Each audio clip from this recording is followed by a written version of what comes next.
All right. So this is Cause and Defect, episode number 6. Episode number 6, Renewable Energy. Renewable Energy. The show for serious conversations with not so serious people. You are That's here right. with Brennen Jones and Chase Duncan. That's right. And we are going to have a good time tonight, as always. Yep. And again, as I say, sorry for the cameras. They aren't the best, but they do work. You can see us. Some people aren't even watching the cameras. Yeah, Some people. yes. I think a lot of people enjoy YouTube. But Yeah. if you're just listening to Makes us, it check more- out the YouTube. Yeah, Why makes it not? more personal. You can see us in action. That's true. You can see right. how shitty our cameras are. We're working on it. Yeah, we get are there. working on it, I swear. We'll get there eventually. All So, right, but today we're going to start off with a section of what's been on your nerves lately. yeah. And we are going to have a nice long midsection about renewable energy. Yeah. And we will end with a new game called Did You Know? Yeah. Where we are going to present facts, some real, some fake, and the other person's going to have to guess whether or not it's real. All right. And if you can't see the sort of road we're going down here, we talked about climate change in our last episode, so it's only natural to get into renewables. And then we'll continue this path that we're on. I don't even know how to really describe it. Yeah. Yeah, but it seemed perfect to talk about right after climate we're change. working down a nice little path of ideas. We're making sure everything kind of flows together so that if you do listen to it from front to back or from episode 1 onward, that it will have a nice general flow about it. So a direction. yeah, so we're hoping to have a nice little contiguous podcast going on. Contiguous. I like that. All right, so Brennan, Okay. what has been on your nerves lately? Well. This one actually hit me real good today because we went out to eat right before this. I feel like we did that last week too. Anyhow, people that are rude in restaurants. And now I know everyone's thinking like, yeah, those people are assholes. You are those assholes. That's true. Yeah. People don't realize how much they are very rude. When a waiter or waitress or whatever comes to your table and asks you a question, don't continue your conversation like they don't exist. Those people are at work. They don't want to talk to you more than likely. They're doing what they have to do to get along through their shift and make their money. So if you could please give them your full attention and respect, that would be wonderful. Know what you want when they get there to your table to ask you what you want. Don't say, yeah, I'm ready, and then take 20 more minutes to decide. The people have things to do. They make their money being attentive to everyone, not just your table. So don't be an asshole. Right. Think about it as you go into the Verizon store and there's a store professional that comes up to you and starts talking to you about the different phones that might pique your interest, or maybe different if you're coming in there to purchase a plan, then maybe those plans are something that you can think about. They talk to you about the different plans you could get, and then you're like, okay, I'm just going to take a minute to think about it. And then they come back up to you in a little while, and you don't even look at them. You're looking at your phone or whatever it is. You're talking to the person, acting like they don't even exist. Right. And it's the same thing. They're at work. They have a job to do, and their job is to serve you well, and they have a bunch of other people to do this for. Yeah, exactly. You're not the only person in the world. Believe it or not, it's crazy. Isn't it weird? You're not the only person. So just be courteous. Look Right. around yourself when you're in the restaurant. There are if the waiter is taking a while to get back to your table or something like that, most of the time it's not because they're a shitty waiter. It's because they're being overworked. Yeah, exactly. So just pay attention to that. You can tell if somebody's working hard. They're at someone else's table who's deciding that they're the only people as well, and talking to them for 20 minutes about their grandchildren they don't give a fuck about. So just cut them a little slack. We've both been in the restaurant business, and we know how aggravating it can be. So even if you don't think you're rude, you probably are. So just, be a little mindful of that next time. Just consider the waiter. Exactly. That's all we're saying. That was it. Okay. What about you? So, the first thing that's been on my nerves lately is when kids only pay attention to their phone during dinner, or when it's time to socialize with their parents, or maybe they've cooked them a meal, maybe they're taking them out to dinner and paying for the meal, and the kid is just sitting there on his phone with his headphones on, not even paying a lick of attention to his parents, and just watching Fortnite videos, or and not even not to take away from what you're saying, but not even just at dinner, just in even if you're at home and it just seems rude, and it's the It parent. doesn't seem rude. It is rude. And it's the parents' fault too for just letting their child just sit there and ignore everyone else that exists in life. It is 100% the parents' fault, because I can honestly say that if I had a child of that age, well, that when I say that age, I'm thinking like 10, 11, they would maybe have a flip phone. Yeah. Maybe. And if they did have a nice touchscreen phone, then their asses wouldn't be on it like the kids in the restaurant that we saw a little bit earlier, sitting there on his phone, only paying attention to that and not to his parents. Yeah. I would rip those headphones off his head. Son, I'm paying for this meal for you. Right. You're going to sit here and talk to me. I'm your father. And not only that, again, towards the waitress, someone's trying to talk to you and ask you what you need, and they're trying to assist you and serve you, and you can't even look at them. You just look at your damn phone, and Just so absorbed, man. yeah, it's completely rude. Yeah. And it's really sad. Yeah, and my next one actually piggybacks off of that one a little bit. Bring it on. And it's very broad here, but my next one that things that get on my nerve are just crying babies. It actually doesn't matter the circumstance. There's degrees of bad, but no matter what, it's always bad. Mm-hmm. There's far worse when you're like in a restaurant trying to eat or in a movie theater and there's children crying and you want to just rip their heads off, Yeah. But it's pretty much always bad. That's right. I just that sound is piercing. It's shrieking. Really bad. And like me and my girlfriend were in a movie the other night. We went to a 10 I'm not his something girlfriend. o'clock. Not yet. Me and my girlfriend were in this 10 o'clock movie showing. Obviously the movie didn't start until like 10:30. It was going to be over past midnight. And some parents had the fucking audacity to bring their 2-year-old child into this movie theater. And what do you know? In the middle of the movie, it starts fucking crying. Wow. Wouldn't expect that through a 2.5-hour movie. Seriously. Wow. You didn't expect that. Tom Segura said it best. If you're a parent and you have a young child, but you want to go see a late movie, you don't get to go see that late movie. Yeah, too fucking bad. If you can't find a babysitter, you don't get to go see it. Yep, you made your choice. That's the problem. You made your choice when you didn't pull out. Yeah. That was the problem. There's plenty of other options for you besides having a child. That's right. Many There are ways around lots it. of birth control options. We have a whole segment of our government dedicated to it called Planned Parenthood. Yep. There's a really famous company called Trojan. I don't know if you've ever heard of them, that makes things that catches your little swimmers. I've never Use it. No. Use them. Whatever. No, I'm right there with you. So, that was me. I was about to go again. I'm on a rant here. Oh, sorry. Things I'm that next, bother I'm me. next. All right, so my next one is when people get warned about something, warned about something over and over again, but don't take any action, and then they get sad when that thing comes back to bite them in the ass. Okay. I'll just give you an example. So let's say somebody gets told that cigarettes cause cancer. And they're like, I'll be fine. You know? And they just keep smoking cigarettes constantly all day, every day. And then they get lung cancer. And then they're like, oh my God, like, how did this affect me? Poor me. Keep me in your thoughts and prayers. Like, dude, why are you surprised? Why would anybody around you feel bad for you or be surprised that happened? You consciously made this decision every day. I've said a million times, and I will say a million times more, listen to our scientists. And there's a lot of scientific proof that shows certain chemicals cause cancer. Right. And even if you don't get cancer, you look like an old handbag or some shit. Well, that's their choice. They can look like an old handbag if they want to, but don't ask me to feel bad for you because you got cancer after smoking. Yeah, it's really like when fat people are upset that they're fat. And I don't apologize. I don't like to apologize for things. But this is an unfiltered podcast. You guys chose the wrong channel if you're going to get offended about anything. Right. And some people, I understand, they can't help that they just get fatter easier. That's probably wrong grammar, but some people just naturally get fat. For them it's really easy. Some people it's harder.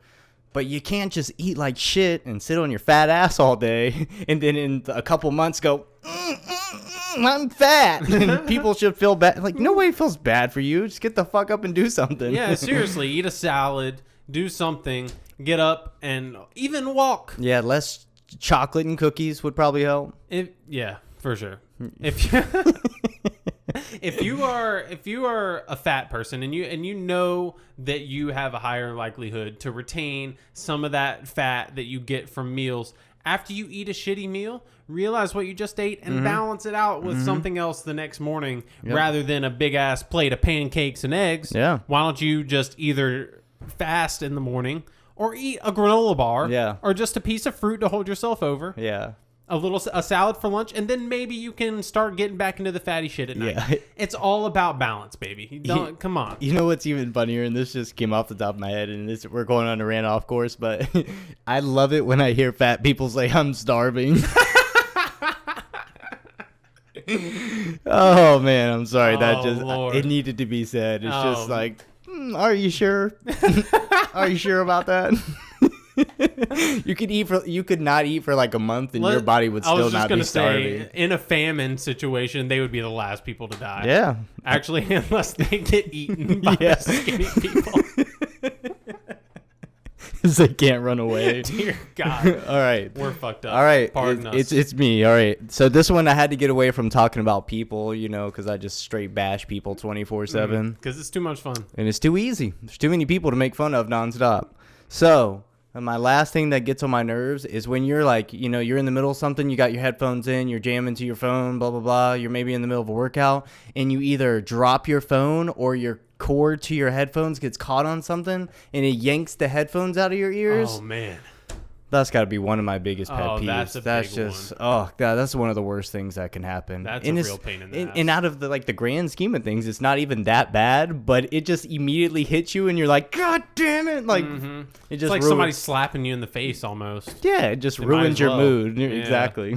I get it. God damn. Yeah. Yeah, that is annoying. I can definitely relate because I've done that where if I'm jogging and my hand or finger catches my headphone cord. You almost want to just go home. Yeah, you're just like, nah, I'm done. Yeah, that's a sign. Yeah, I'm fine. God has told me that I don't need to jog anymore.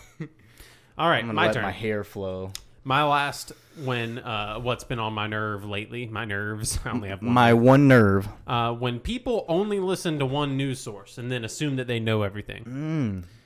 Yeah, that's self-explanatory. When somebody sits there with only Fox News on and then they state all these unequivocal facts. Yeah. Like they know everything in the entire world. They woke. Yeah, because whatever fucking I don't know any of the news anchors online anymore. I don't know. Al, Katie Couric. Yeah, I know that's a good one. That's Al Roker. Yeah, that's a weather guy, isn't it? No, I don't think so. I don't know. That shows you how much I pay attention to the news. Yeah, or like somebody like Ann Coulter or some shit. I don't know that person. Yeah, that's a Fox News one.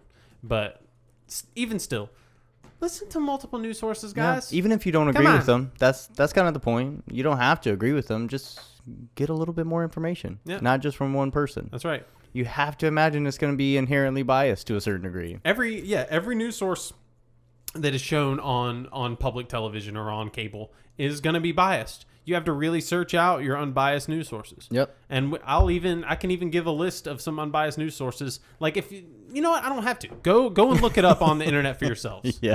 You can do it just as easy as I can because that's how I found it. And it's like your BBC and Al Jazeera and that kind of stuff. Mm-hmm. Those are pretty unbiased news sources. And it might be a surprise to hear me say this, but NPR is pretty unbiased. It sometimes leans to the liberal side, but it's a lot more unbiased than anything that you see. Middle of the road, if you will. It is. It really is. And anybody that is like a conservative will say that NPR is super liberal, but it's actually fucking not. So just do a little extra research. Yeah, and it sucks the way that the internet is nowadays because you honestly just don't know what information is right and what's not. There's so much shit coming at you from every direction.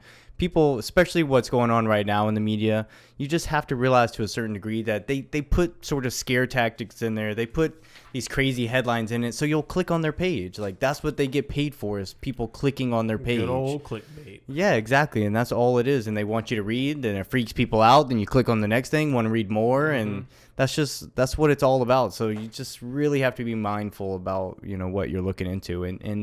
And even if there is like somewhat of a trend going on, doesn't mean that it has to freak you out or that things are life-threatening at that moment, especially now with this virus shit that I don't even want to talk about. We're not going to. But right, cool. let's have a couple of examples of good old-fashioned clickbait that we have in the bipartisan country that we have right now. So number one, for let's say good old liberal clickbait will be, see what bonehead move Trump has done next. And then for the right-wing people or whatever, gosh, I hate splitting it into just two categories, but for the right-wing people, it'll be like, this is what the liberal agenda is weaponizing against Trump today. You know, that kind of stuff. It's all meant to separate us. Let's come together, guys. I'm going to be a hippie. Let's come together and commune. Namaste.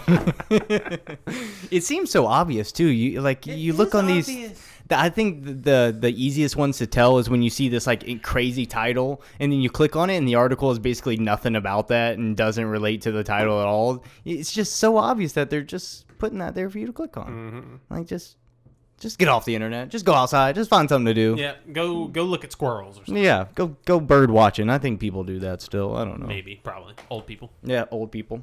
Heard. Are you done with what's been on your nerves? I'm done. No. I'm done. Okay. I could go all day, but Yeah, I don't really want could. this to seem like that we're just hating on everything.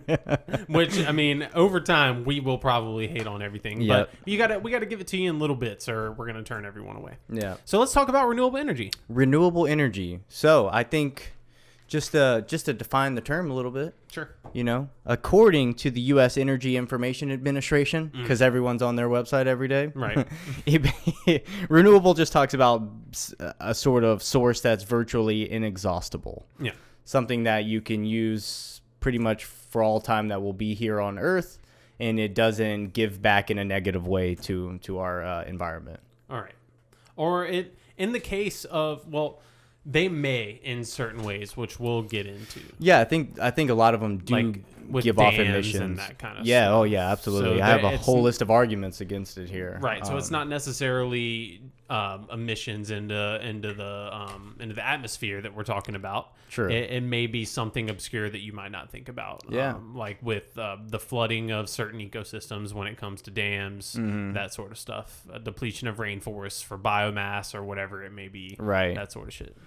Awesome. So maybe we'll just go through a few of them because I have kind of the good things about them and the arguments against them. Right. So you said you had 7 different types of renewables. I only had 6. So why don't you tell them what you got? Okay. So just a few of the more popular ones that people have heard of. Solar power. We can get energy from the sun in multiple ways, not just one way, but we do use solar power. And actually, in 2017, solar power accounted for 2% of the total electricity generated in the U.S. So, which doesn't sound like a lot, but it's still a lot compared to, we didn't have any solar, 10 years ago probably, or a very small amount at least. I have no idea either. We have wind power. Everyone sees the wind turbines and things like that. We have, I just bit my damn lip. We have geothermal, which geo and thermal, you can put those two together. I'm not going to explain it. Tidal power, biomass, as Chase was talking about. Hydroelectric power, which Still kind of tidal. still kind of the same thing, a jumps little into right, that. a little bit different, but still kind of the same thing. And then we have hydrogen fuel that we can use in renewables. So, and I would like to know how that's renewable. yeah, well, there's still negatives associated with it, just like anything. Right. But we can create a lot of hydrogen. Right. So we'll get into that. Okay. And I'll explain some of that. Cool. So one little factoid that I'm going to throw at you real quick is that as of 2017, renewables represented roughly 15% of the Earth's total energy production. That's pretty good. Not bad. That's not bad. We're working on it. Yeah, I didn't expect a high number there. I That's mean, pretty 'cause good. Another little factoid that really surprised me is that Iceland gets roughly 50% of all of its energy from geothermal. Oh, nice. All of its primary energy, at least. Gotcha. I don't know exactly what that means, if I'm honest. So with you. so explain what geothermal is. Okay. Since you went down that road. Right. So geothermal is like, you can put together what it actually means. Yeah. So you're getting heat from the Earth's core, from the Earth's center, not necessarily from the core, but from the mantle. It's a long way to drill down. Yeah, it is. Which we so can't do. basically how they do it is they there are certain places where it's feasible to use natural water sources that the cool water will drop down to the bottom as it does, heat rises, cool Under the surface. drops, whatever, right? Gotcha, So okay. the cold water will drop, it will get heated up and rise to the surface, giving off steam, which powers turbines, which will give us electricity. That's one way to do it. And also another way that people get energy from geothermal means is that they will use that hot water and the steam associated with it just to heat up the house or large factories, buildings that all kinds of stuff have. like that. Yeah. And you don't actually even have to use the water associated with it. You can do it in a dry way where you can get down to rocks that are really close to the mantle, and then you yourself can actively, well, I say you yourself, but companies with the resources can feed down water into the hot rocks and then collect the steam from there, and then harvest that with turbines or what turbines. Turbines. You got me with the do it in a Turbines. dry way. That one threw me off for a second. I'm just way too immature for this. But no, geothermal is something it's tough to do, and especially in the past, it's been kind of an unfeasible way of collecting energy. Yeah, it's not necessarily easy to drill down far into the earth. I mean, you don't just have people doing that. I mean, you have like fracking and things like that, but that's a whole different subject. But some of the arguments that I wrote down just against geothermal, one is it can be geographically tough is where I was going. Depending on where you are, like I said, you can't always drill down. If you're at very high elevation, it doesn't make as much sense.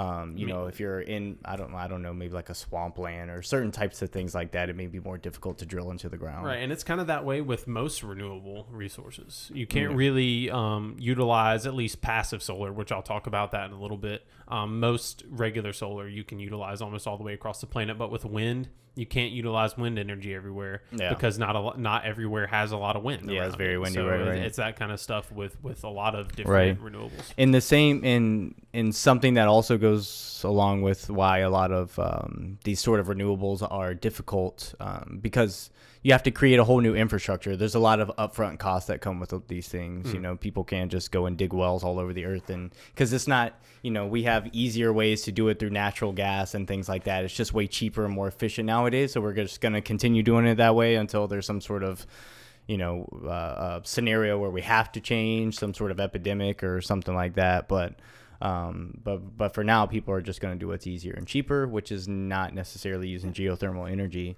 And I did hear of another reason why people wouldn't want to do it is because the smell and the emissions of the gases that can come from the earth can smell like rotten eggs. Sure. Because there's like hydrogen sulfide. Well, I mean, and they things should like have that. those same objections with natural gas and stuff like that, should they not? Yeah, you would think so, but you don't. If I understand it right, you don't necessarily pump natural gas right out of the earth into your home, right? Well, not directly into the home, but there's a lot of complaints about, especially with people that have well water. If there's a natural gas drill around that, about this. Maybe it does viewers smell. don't. Yeah, that it will. Is that you shaking? Yeah, it's my leg. Sorry. Okay. But if there's a natural gas pipeline near their home, that it will affect the water supply, and sometimes their water will almost be flammable. It'll have a huge amount of ethanol, or I don't want to say ethanol. It's some sort of flammable gas that comes out of the ground that's now in their well water. Wow. And it's not only does it smell of it, it reeks of it. It's all through it. Yeah. And they can't even use the well water anymore. Wow. So Just plug your nose and keep going. It's not just renewables that cause those problems. That's what I'm saying. Interesting. Mm-hmm. Gotcha. So that tackles geothermal, I guess, pretty significantly. Yeah, but I mean, we were on to arguments against renewable energy. I thought I could continue going along with that. So actually, when I was in the field for my job, I heard. I mean, I work almost in the environmental sector, in the energy sector, I guess, is where I work. But one of the things that I heard from a patron in one of the stores that I went to is that I'm not gonna paraphrase what he said, because what he said basically was like them fruitcakes and the environmental movement, that kind of vibe. So I'm gonna say what he said in a more coherent fashion. I haven't heard fruitcakes in so long. That used to be like such an offensive thing to call somebody, and now you just don't even hear it anymore. Sorry, go ahead. You're good. You fruitcake. But what he said in essence is that the environmental movement may cause issues through the still continuous creation of new products. Therefore, they will continue to cause environmental problems through even though their intentions are good. So basically what he was saying is that the new environmental ideas that people are coming up with are causing new products. So they're still causing people to mine stuff, and they're still creating new things taken from the environment. So in that way, they're hypocrites or whatever. So I know. I couldn't really argue against him at the time because I had on my company shirt, and I couldn't really put your opinions out there to us. Yeah. So while this may be true in a sense, it's not outside the minds of the people that are coming up and engineering these new environmentally friendly ideas. And it's not necessarily better to just continue doing what we were doing. Right. It would be just as bad or worse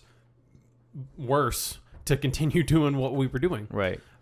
So it's better to work on how we approach those things and the ability to access and retain energy that's more environmentally friendly than it is to continue on the current path. It's never going to be 100% just, I mean, you're taking energy from the earth and we're not necessarily giving it back in the same form. So it's going to make changes, going to make differences, but we can at least get on a path that's going to make a least amount of difference or least amount of change in our environment, and not just say, well, all things are going to be bad, so let's just keep doing what we're doing. That's right. It's just a fucking ignorant way of looking at it. And not only is it a good idea to try to pursue these environmentally friendly options, but they also attempt in a lot of instances to use recycled materials to bring to life these ideas that they do have. And it's, while people may be against using recycled materials, like for example, I honestly don't really like the feel of recycled paper. I really don't. If you have felt recycled paper before, it's thin, it's not as nice to write on, that kind of stuff. Yeah. But it's a noble pursuit, and everything on this planet is recycled to a degree, and our recycling is going to get better and better and better. Yeah. I mean, even the materials that you and I are made of are recycled from stardust. Right. And upcycled. Yeah. If nobody knows what that means, or I'm sure a lot of people, sorry. If you don't know what that means, upcycling is just taking something and reusing it as something else when you're finished. Yes. It's a form of recycling technically, but it's just a way of, when you throw your shoes away or some shit, you break down all the plastic, make it into new shoes or make it into something else. It's just one little idea, but and things will get a lot better there. I don't think we're on the front really of it being perfect by any means, because a lot of our shit is floating around in the ocean. Unfortunately, in big giant pools and masses of trash, but at least we're, that's kind of the point of it, is that, people are starting to talk about it and at least trying to get to ways that it's going to be better for the earth, and not just saying, well, it's going to mess up things either way, so let's not even try. Right. That's we're working on it, man. We are, as a whole, as a species, maybe not the U.S., but we're working on it. As far as compared to a lot of other countries with renewables, the U.S. is behind, and that's something we're desperately. We desperately need to work on. Well, something that goes along with that, just using material that we can, recycle and use for something else, is kind of biomass. That's essentially what we do for that. Absolutely. Which is basically, we just take a bunch of forest residue and crops and algae and kind of convert it into fuel, in hopes to replace gasoline and diesel and stuff like that. We can make what's called a biofuel out of biomass, and convert it and use things that are I don't want to say trash, but we just convert our own things that just naturally collect, and we turn it into fuel for our cars and things like that. Waste, man. Yeah, I mean, that's what it is. And biomass is a tricky thing, because it can be unsustainable. It can be a problem if you're not moral about sourcing your biomass. What you use to burn. So people that are in the biomass industry use trees. I'm saying a lot. I'm sorry. They will burn trees that they cut down from forests or whatever it may be, wood chips that they get from different places, pellets and stuff like that. But if those aren't sustainably sourced, then it can be just as bad as coal.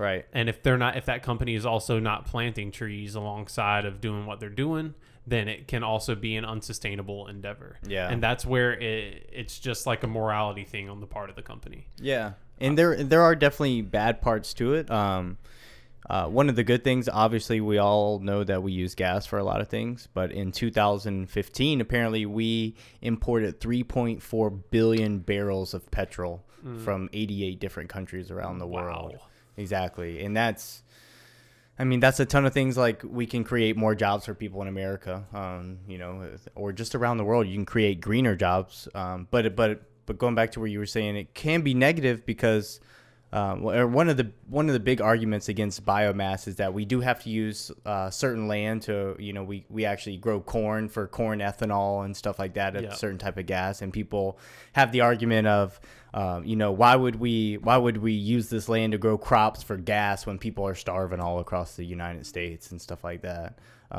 So that's one of the big, and not only that, but to grow those crops, you're using a lot of water, and people are thirsty, even though most of our planet's water. But sounds more like a salt problem, not really.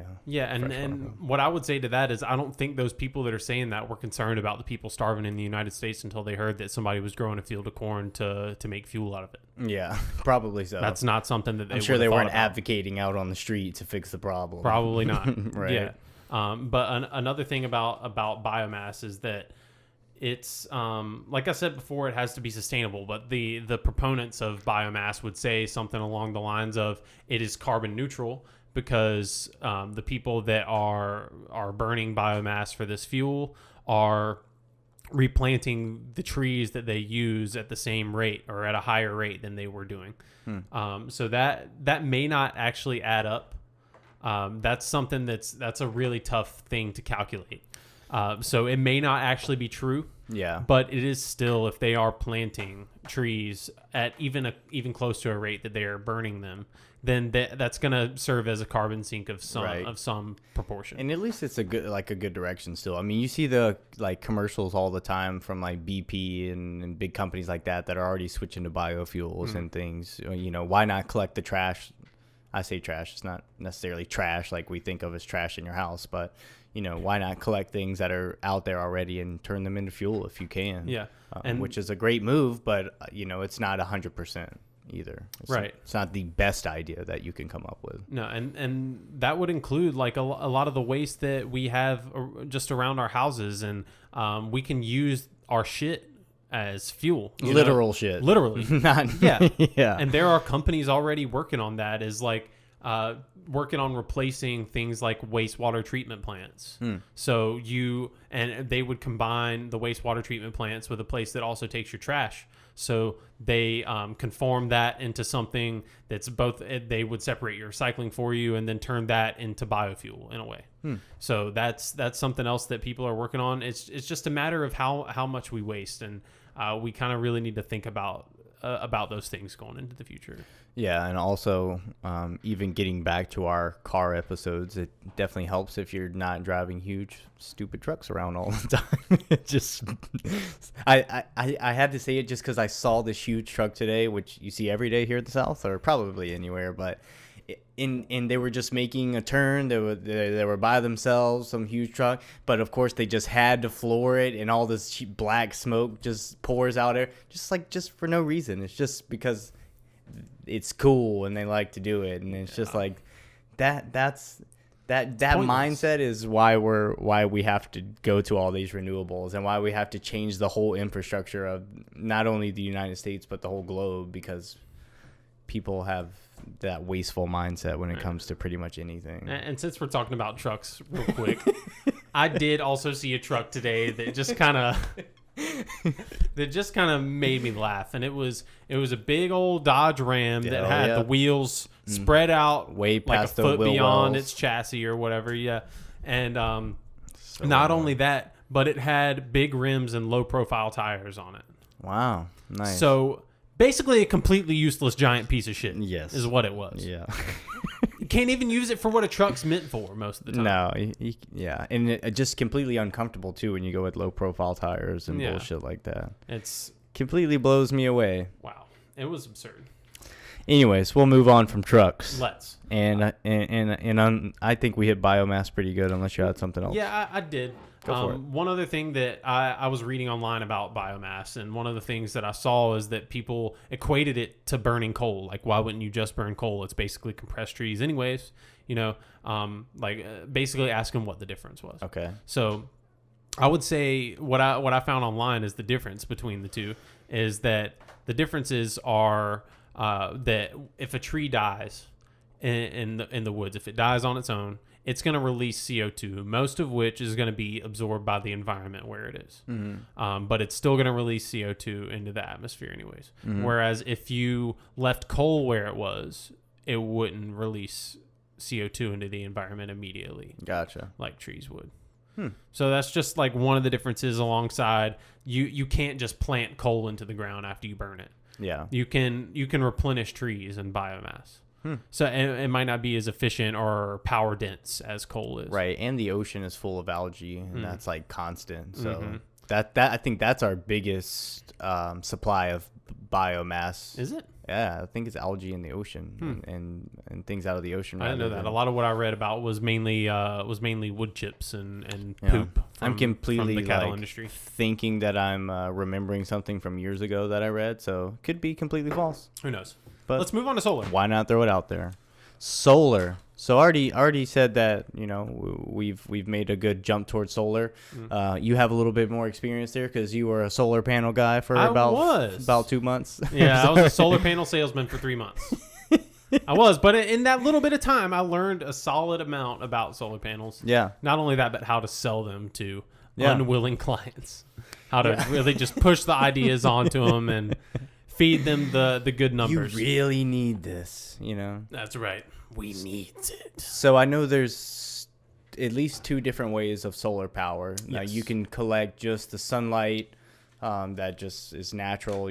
Everybody's seen the big panels that collect sunlight as they come in. And that's what they call active solar. So it's like you still have to store it and maybe transport it in a way, but you're actively collecting it with panels and storing the energy that comes from it. Yeah. But the difference between active and passive solar it's a little more difficult to come by because you kind of have to architecturally structure the building you're using with passive solar in mind to really fully take advantage of it. But if you build a building with the right dimensions and the right I guess dimensions is the right word, but with the right dimensions and orientation, then you can at will collect the sunlight during the day to heat your house, and then use blinds or whatever at the heat of the day to keep it at a certain temperature. You do have to actively manage it in a way. Maybe you can have electronics in your house to manage it during certain times of the day, depending on where you live. But if you engineer the house that you have in the right way, then you can take advantage of passive solar in a way that you hardly have to use any kind of active feeding of AC or heat throughout your house at any time. Yeah. It kind of just directs that heat in a certain, I guess orientation is the best way to put it, or direction, and heat your whole house without you having to do anything. I think that's super cool. I think so. I think some of the biggest arguments, of course, that are going to come up against solar is, what happens on those cloudy days, or when you go through winter and there's less sun during the day. I think that's obvious. Isn't that an obvious answer? I don't know. Hit me with it. Well, I mean, if you don't have sun, then you don't get energy. Right. That's the obvious answer. Right, but I'm saying that's why people aren't going to want to do solar, is for that reason. Right, but most of the time you can produce enough solar all right, I'm going to jump back on what I was saying. Solar won't be the only power that we use into the future. It's not going to be the only thing. That's not feasible. Yeah. Even if we filled the entire planet with solar panels, it probably wouldn't power everything that we need. That's what Solar City's trying to do. Yeah, I mean, it would do a lot, but I don't think that's feasible. Well, I think personally. I think what it comes down to is the storage device. And I've said this before on this podcast. That it comes down to the batteries, and if you can make a good battery to hold the charge, store the charge, and use it elsewhere at a different time, then that's what's actually going to revolutionize things. Because You can look it up, but Solar City's working on this. It's this company Elon Musk owns, or partly owns, but they're saying, however, like 100 or 1,000 square miles, I don't remember what it is or whatever, of solar panels that can really store all the energy that they're given throughout a day can power the whole United States. Wow. Yeah, like a lot less than what you think could actually power the entire United States if we just made the switch. But the hardest thing is redirect. Yeah, well, making the switch, creating the whole infrastructure for it, and storing it and dispersing it amongst the United States. It would be the grid. Yeah, it would cost a ton of money. People aren't just going to want to do that, even if it is beneficial, because it just costs money and people aren't going to do that. Yeah, that's a tough thing to deal with. That's going to be one of the biggest objections to things that may necessarily be a good thing for our planet or be a good thing for the human race in the end, is that people just don't want to change. Yeah, it's tough, and it's why we are making missions to Mars, so we can get off this place before we destroy it.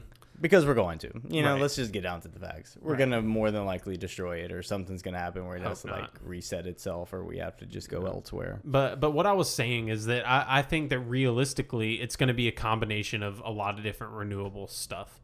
So when it's a cloudy day, I was going to say that you'll get your power from whatever biofuel plant or whatever nuclear plant that we're using, or water or wind. It'll get filled in by something. You're not going to have a power deficit. If you have the money to pay for it, you're going to have it. Right. It really doesn't matter where it comes from. Yeah. And a lot of the times, there's plenty of other things. Even if you went as simple as, well, maybe just don't have your lights on from 1 a.m. till 5 a.m. Use a candle. I don't know. There's plenty of other shit you can do. It's not like you have to have. I understand that people want their AC and stuff running all night, and I'm bad about leaving my TV on all night, which I know is a huge waste. And I'm sorry. Don't judge me, or do. But work on it. Yeah, there's plenty. Everybody should work on it, including myself. I want to say this now, which I probably should have said the very first episode. A lot of the things that I say and I talk shit towards other people, I do that stuff too. I'm not gonna lie and pretend I'm some a highfalutin or a righteous person. Right. Neither of us are holier than thou or Jesus. We make a lot of mistakes ourselves, but we're going to be just as honest with ourselves as we are with other people about it. So I talk shit to myself 24/7 and to Chase. We have to be brutal. Yeah. And so I'm going to do it to other people. And that's why, I don't care about your feelings on the subject, because I talk to myself way worse than I talk to other people. So yeah, I don't know why I just started going down that. but you just said nuclear, and that just made me think that I didn't say that earlier when I was talking about our sources of renewable energy. Because I wouldn't call nuclear renewable. Yeah, I don't think so. Because they still have to mine for uranium ore and that kind of stuff. So it's not really renewable. Yeah, but it's very clean. Yeah, it is very clean and very dangerous, as we saw in Japan. We've seen that, but it is not nearly as dangerous as people make it out to be. I mean, it has the potential to be dangerous. Yeah. But it's actually, we have all these different safeguards against it now because of the mistakes that have happened in the past. Yeah. There have only been 3 or maybe 4 incidents. Yeah, the one in Japan wasn't even because of the reactor itself, is because they had a tsunami and it fucked it up because it was on the coast, because Japan's on the coast, obviously. And there's a bunch of different fail safes too, and people are concerned about living near a nuclear plant and that kind of stuff. And I actually, for my job, since I'm in the energy sector, I went to a nuclear power plant and saw this presentation, and actually had a setup there, and had some interactions with some of the people that live around the nuclear plant and that kind of stuff. But one of the displays that was in this in the nuclear plant was surrounding this idea that people are scared to live around the nuclear plant, and basically it said that living around a bowl of bananas will give you more radiation than living within 50 to 100 miles of a nuclear plant or something like that. I would much rather live next to that than some big coal burning plant or something like that with big smokestacks. Now, of course, there's a lot more regulations on them now, but they're still not great. You still see, look at any news source, people that live in sort of industrial type parts of the world. the people that live close to that have lung issues. Like they can't go outside and run, and their kids can't hardly play outside as much because they get all kinds of fucking respiratory issues and stuff like that. But then you're worried about nuclear, which is it's kind of great that actually nuclear is the single largest contributor of non-greenhouse gas emission power. That was a long kind of run-on sentence, but it what was it? Sorry, I gotta look. Contributes 20% of electricity in the United States alone. That's amazing. Yeah, that's awesome. Yeah, it is. And it's nuclear fission, which is different than what the sun does. And it's still like nuclear power is. I mean, part of what as y'all maybe will find out, I'm fascinated by electricity in general. But I'm going to get just a little teeny bit into this because no matter how you produce the electricity that you're producing, it always comes down to spinning a magnet inside a coil of some sort of conductive wire. Literally that simple. It's a matter of spinning a magnet inside a coil of wire, whether you're letting water run over it to spin the turbine, whether you're letting steam hit it to spin the turbine, because that's what nuclear power does. It heats up water, that steam goes through the stack and will spin a turbine. It's the same thing with every sort of renewable energy that you can think of. It's all about whatever magnet is spinning inside the coil of wire to produce this electricity or what have you. Yeah. That's bizarre. So it's amazing to me. Yeah, it is amazing, but we still drill really far in the ground and use and use fossil fuels instead. Right, because that's the most power dense thing is using coal and using oil to spin whatever magnet inside. I actually don't. Now that I'm thinking about it, I don't know how solar would incorporate a magnet, but everything else, wind, water, nuclear, coal burning power plants, biomass, any of that stuff is spinning a magnet inside a coil of wire. I don't know about solar though. It's interesting. I don't know. Whatever. Let's get off that. I have no idea. Let's talk about wind. What do you think? Wind. That one's kind of a funny one. It is. As far as the arguments go. I mean, everybody knows about wind. Like I said before, you see the big giant turbines that people put up in hilly locations. I can't remember what they're called. Wind farms. Yeah. And there's a lot of things you can do. I didn't write down anything about the pros of wind farming. I wrote down all the arguments about it because they're hilarious. I think two of the biggest ones are, one, they're loud, and two, they kill a lot of birds. Bruh. And they kill a lot of flying. That is the most ridiculous shit. Because I swear to God, the first time I heard that, it's actually the same guy that I told you was giving me objections about the environmental movement. He obviously got every bit of his news from Fox. But basically, like, it came out of nowhere because he was like, you know about wind farms, right? You know they kill birds. And I had to stop myself. I was like, what? Yeah. And he was like, yeah, there's pictures of them, thousands and thousands of birds piled up under these wind farms. And like I said before, I couldn't really object. Yeah. They do kill hundreds of thousands of birds and bats and stuff every year. Is true. But like I said, something along the lines of this before, he wasn't concerned about this until he heard that it was coming from the environmental movement. Of course. Probably bird hunts. Right. Seriously, he wasn't concerned about birds, and wouldn't think to look up what is the biggest killer of birds on the planet. Right. Which radio towers far exceeds by itself any windmills. Well, not only that, but just literally birds flying into glass. Like kills more birds than wind farms do, and the habitat loss from us deforestation and things like that, and feral cats, invasive species. Feral cats is a big one. Feral cats by themselves kill millions. Yeah, they kill way more than wind farms across the globe do. So seriously, it's just misleading as hell. Yeah, it's just like let's give that one fact, and then just base everything off of that without realizing there's a whole background you didn't even think to start to understand. That leads right back into my what's been on my nerves lately. Getting all your news from one news source. Jesus Christ. Right. Okay. Sorry. No, it's okay. Jumping off on a rant there. And yeah, but you said it earlier too. Another negative is that you can't necessarily put them everywhere. It's not windy everywhere. Right. So you can't. Again, what you said again, we're not going to get all of our power from there, but we can get a lot of it. At least it's better than burning fossil fuels. And it seems like the biggest problem we're going to come up against with novel renewable energies like solar and wind, and tidal kind of stuff is the integration to the current grid. And there are environmental implications for those renewable energy sources, ideas, sure. or ideals. Mechanisms. Yeah, for example, like with tidal stuff, if there's a basin where the tide approaches and recedes by like 50 feet or so, that's going to be viable for somebody to put a tidal turbine there. I don't know exactly what they call it. Yeah, they look It's like not bad. buoys. Pretty much. But that's going to disrupt the ecosystem around that area. Yeah. And it may cause more turbidity in the water, which will be like pulling up more sediment and making the water cloudy. And we don't know the long-term effects there yet. No, but we can say that it's still renewable. It's still a good thing. I think the idea of it is just brilliant. You know, like instead of us trying to create our energy out of burning stuff, which I think I mentioned in last episode, as humans, we like to burn everything.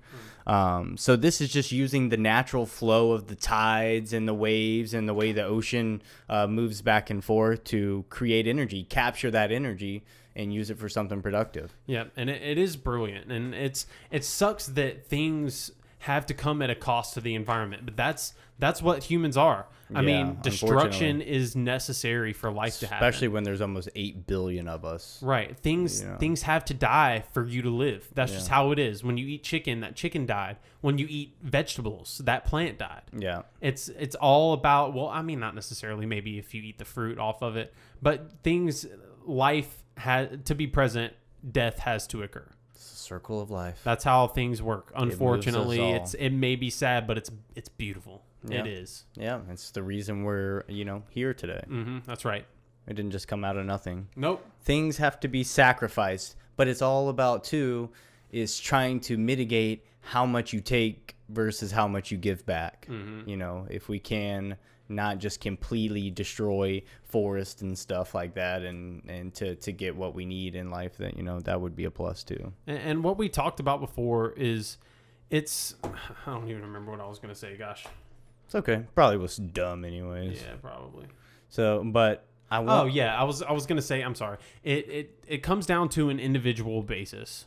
It comes down to you and I making changes in the way that we consume.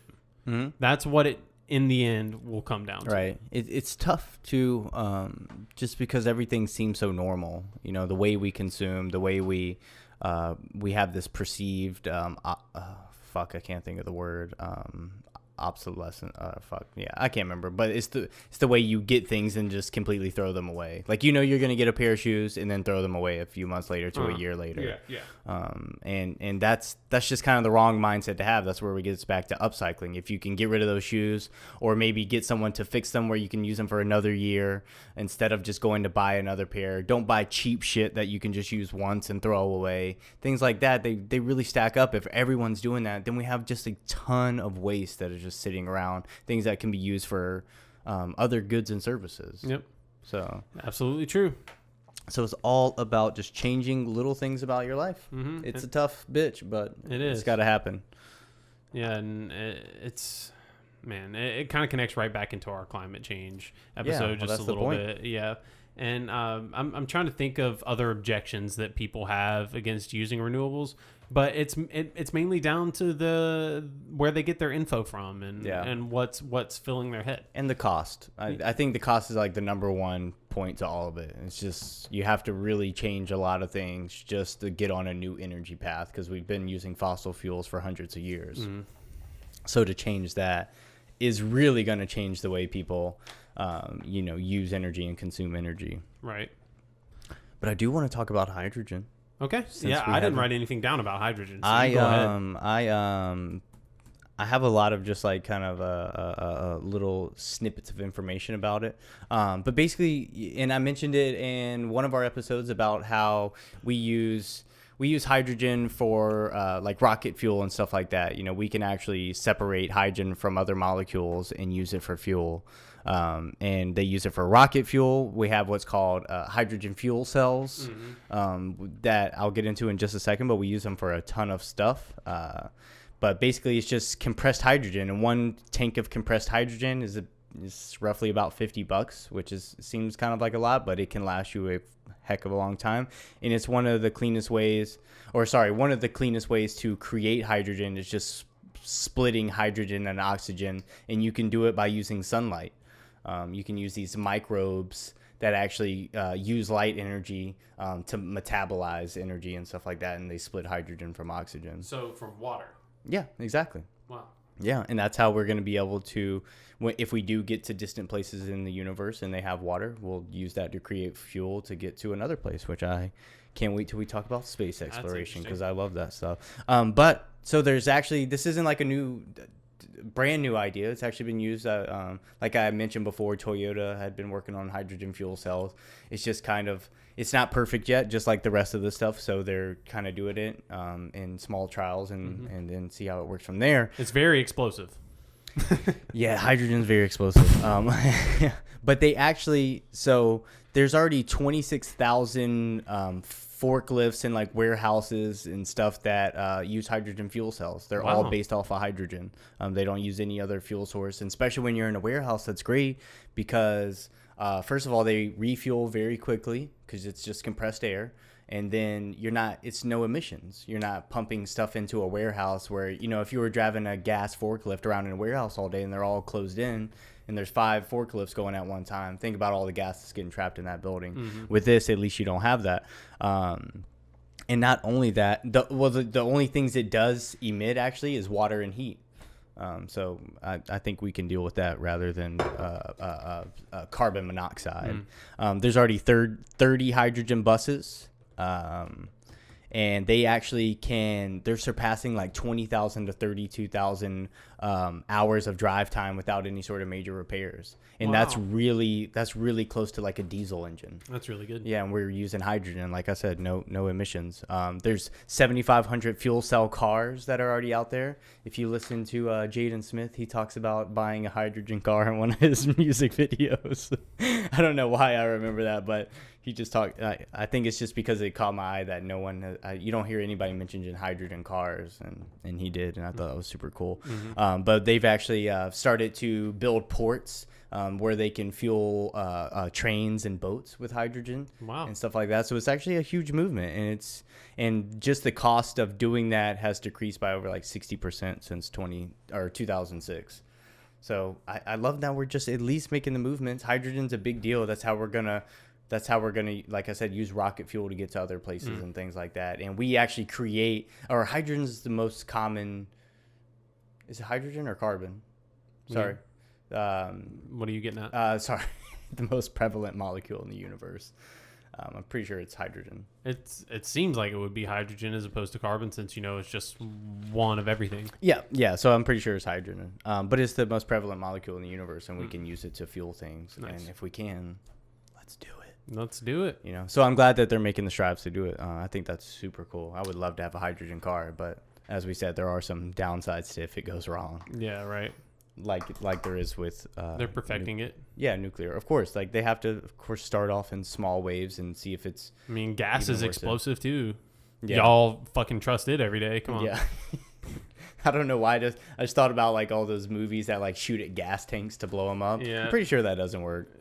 I don't know. No, I don't. I don't think it works. Probably not. It would have to come in contact with like some serious like open flame for it to catch on fire. So that wouldn't even work. But anyway, sorry, I don't know why I brought that up. Was that it? Yeah, I think so. I mean, that's all. I'm kind of out of stuff. I mean, we went very generally and broadly over all of the different types of renewable energy. If you guys have any questions or qualms, go ahead and jump in the comment section and ask us about certain things. Maybe we'll answer you. Maybe we won't. Yeah. Might be very spotty about who we reply to. Yeah, and there are a couple of fuck ups in this video. Like, for instance, me not knowing what I was about to say, and at the beginning there was an audio malfunction. Also my fault. Yep. I'm sorry. It'll skip. It's okay. It's one skip I was just hating on people. It's not You like, didn't miss a lot. it's not like we have some team behind the scenes here filming and doing our audio. It's literally just us two dum-dums doing everything for ourselves. Yep. And just hoping it works out. That's and right. If you don't want to listen to it, that's fine. It's okay. Sometimes it'll work. Sometimes it won't. Yeah. This is an instance of, it's okay. It's all right. It's not bad enough to where we got to redo anything. No, I don't think So let's get on to our last game here. Let's close it out with our final segment of something that we came up with called Did You Know? Did you know? This is going to be a fun news segment. Yeah, so basically what it is we're going to list off either some facts or non-facts, and the other person just has to say whether they think it's true or not, whether they think it's a real fact or not. Okay. So I'll start us off. Go on. Let me start off with this. Did you know that North Korea and Cuba are the only two places in the world that you cannot buy Coca-Cola? That sounds like a real fact. That sounds true. That is true. Yes, it is. It's not sold there because we have like trade embargoes and stuff with them. Right, And obviously North Korea is communist. Yeah, and I was going to say they're dirty fucking commies. I mean, I'm surprised Coca-Cola is sold in Russia. That's funny. you can buy it in like Cuba and stuff like that, but it's not. It's like way more expensive because people basically have to like smuggle it in and shit like that. Right, Yeah, okay. but it's not sold there like by Coca-Cola themselves. So, Interesting. yeah, All right. real fact. Did you I know? hope. Did you know that the longest wedding dress in history was over 1,500 feet long? The dress. I'm gonna have to say it's probably true. As much as I don't want it to be true, it's probably true. That's true. Damn. 1,500 feet? It was like 66 football fields or something. That's got to be way longer than 1,500 It is. feet. I think it's almost 2,000 feet. That's stupid insane. Right? Because, 300 feet times, I don't know. 66. This sounds like way too much work for me to do right now. Yeah. No, wait. I think you're wrong. I don't think it's 66 football fields, but... It said 66 football fields online. Okay. Well, I we'll go came with that. up with the feet thing, so it might be 15,000. I really don't know. It's I don't. still My math 66? skills are. How long did that take to make a wedding dress that long and to wear one day for no damn reason? Is that person got ready at their house, went to you're the right. church? It is going to be like 18,000 feet. Wow. All right. So that My person math is that person terrible. can be at the church getting married and a part of their dress is still at their house where they got ready. That is stupid and is so insane. All right, let me hit you with another one real quick. We'll rattle these off. There are more millionaires from Utah, the state of Utah, than there are from all of Spain. That sounds like something you wouldn't make up, so I think it's true. Yeah, no, I totally made it up. Did you really? Yeah. It's just completely bizarre. There's like 6 people in Utah. I was just thinking Joel Osteen, True. he might be the only one from there, and I don't know if any millionaires have ever come out of Spain. Out of the whole freaking country of Spain. I'm sure. No, there yeah, have been I totally plenty made of that up. millionaires. False fact there. False Damn it. fact. All Yeah, right. it's all good. Here we go. Did you know that Courage the Cowardly Dog used to be a cow? Courage the Cowardly Cow. That's false. Yeah, you're right. Yeah, that would just ruin the whole show. Yeah, I feel wouldn't like that show is creepy as fuck. I've never watched it. You've never watched it? It's a great show. It's just one of those classics, but it just makes you feel weird, or it makes me feel weird. Anyways, so next, Okay. did you know that the total population, roughly 7.5 billion people, standing shoulder to shoulder, could all fit inside Los Angeles? The population of what again? Of the whole world. Standing- 7.5 billion people could fit inside of Los Angeles. Standing shoulder to shoulder. Like everybody crammed in together could fit in that one area. You're beering That's into not my true. soul. There's no way that's true. I think it's true. I saw that it was true. I didn't do the math, and there is an obesity problem, so maybe things have changed a little since this came out. But it said it was true. So I'm gonna take its word for it. This one website that was written by someone like us sitting at home all day. That's one of the arguments that people present when somebody says we have a population crisis on our hands. They bring up figures like that and say they could all fit into this little area, so there's no way it's true. Well, Okay, but think about all the shit we're consuming as well, and all of the natural ecosystems that need to be present for us to do the things that we do. Right. And 80% of people live on the coastlines. It's Yeah, probably so it's pretty close to that anyways. I mean, like the whole Midwest is like vacant. All right. Did you know that a dozen bodies were found in Benjamin Franklin's house? Holy cow. I think from what I know about Benjamin Franklin, he was an asshole. I think he was pretty smart and business savvy, but I think he was an asshole. I'm gonna say yeah. I'm gonna say it was true. Him. Wow. But those bodies were used as experimental cadavers for things like dissections and that kind of stuff. Okay, but still, 12. Maybe he did murder them. 12. What is he, like a mortician or something? I guess. I don't know, man. Jesus Christ. All right. So, did you know that the hottest pepper in the world can kill you? I don't like the way you look at me when I ask you a question. That's true. It is true. Because if you eat a bunch of them, it would kill you. No, just the one. It's called a dragon breath chili pepper. And apparently it's I like... thought Reaper was the hottest. No, apparently not. Not according to this. Apparently this one can like seriously like burn and inflame your respiratory system so bad that you can't even breathe. What? And shit like that. They used it to... Mace? What I read is that they use it. They created it to numb people, like during surgeries and stuff like that. They would rub it on like certain parts, and it would just numb your skin there. Yeah, fuck though. That's crazy. Golly. Yeah. I would like to know the Scoville ranking on that bad boy. I don't want to know anything about it. Jeez. All right. I don't even want to get in the Stop same... your leg shaking. Jesus. All right. Did you know that the Chinese police use squads of geese to help them enforce the law? It's gotta be bullshit. It's true. No! I swear it's true. I can honestly see people separating if like a squad of geese came at a gaggle of geese came at them. That's hilarious. You know what I mean? That gives heed to the girl that was crying hysterically about geese at my Brittany's work. Yeah. That's hilarious. But why? How do they use geese? I don't know. Apparently they're like good they're good sentries, so they will give off like panicky vibes if something's around. Maybe they put a camera on. Or... I heard something crazy. Another tactic that people use to like disperse like kind of like gatherings, sort of like a riot or a crowd or protesters. They pull a van out in front of them that has these big, I don't even know what the fuck you call them.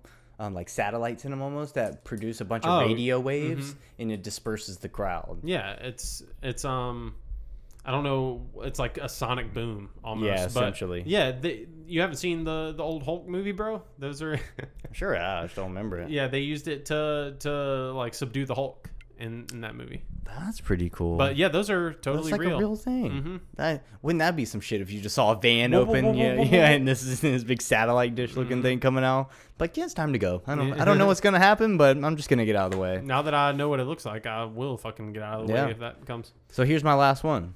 Wait, it's my turn. You just did the gaggle, didn't you? I thought you had another one. Sorry.